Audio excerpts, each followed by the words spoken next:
윤석열 전 대통령의 특수공무집행 방해 혐의를 조사 중인 경찰이 비상계엄 당시 대통령 경호처의 비와 폰 통화 내역을 확보함에 따라 내란 재판에 미칠 영향이 관심을 끌고 있습니다. 비와 폰 통화 내역은 비상계엄 시점에 윤 전 대통령의 동선을 입증할 결정적 증거가 될 수 있기 때문에 내란 사건 재판부가 적극적으로 이를 확인해야 한다는 지적이 나오고 있습니다. 경찰청 국가수사본부 비상계엄 특별수사단은 최근 지난해 12월 3일부터 올해 1월 22일까지 윤 전 대통령 및 관계자들의 비와 폰 서버 기록을 경호처로부터 임의 제출받았다고 밝혔습니다.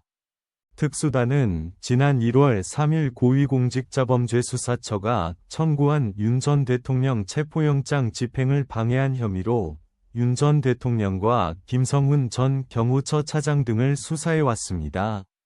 특히 경찰이 확보한 기록 중 가장 중요한 것은 비상계엄 선포 전후인 지난해 12월 3일과 4일 윤 전 대통령의 비와 폰 통화 내역입니다.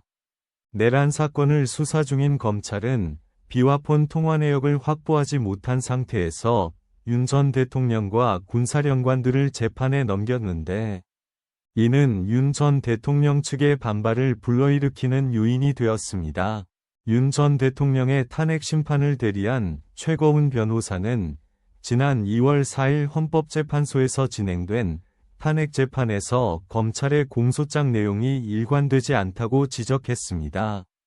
최 변호사는 윤 전 대통령과 이진우 전 수도방위사령관의 통화 횟수가 공소장마다 다르게 기재되어 있다며 검찰이 객관적 사실을 제대로 파악하지 못했다고 주장했습니다.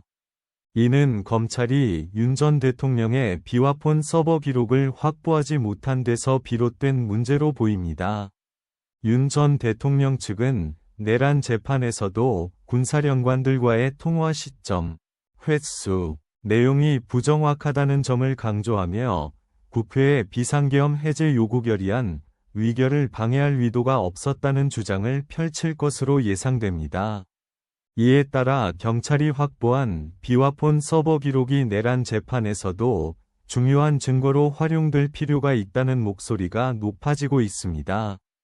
현재 경찰이 확보한 비와 폰 서버 기록 중 특수공무집행 방해 혐의와 관련된 부분만 수사와 재판에서 사용할 수 있습니다. 내란 혐의와 관련된 내용을 추가로 확보하기 위해서는 별도의 절차가 필요합니다.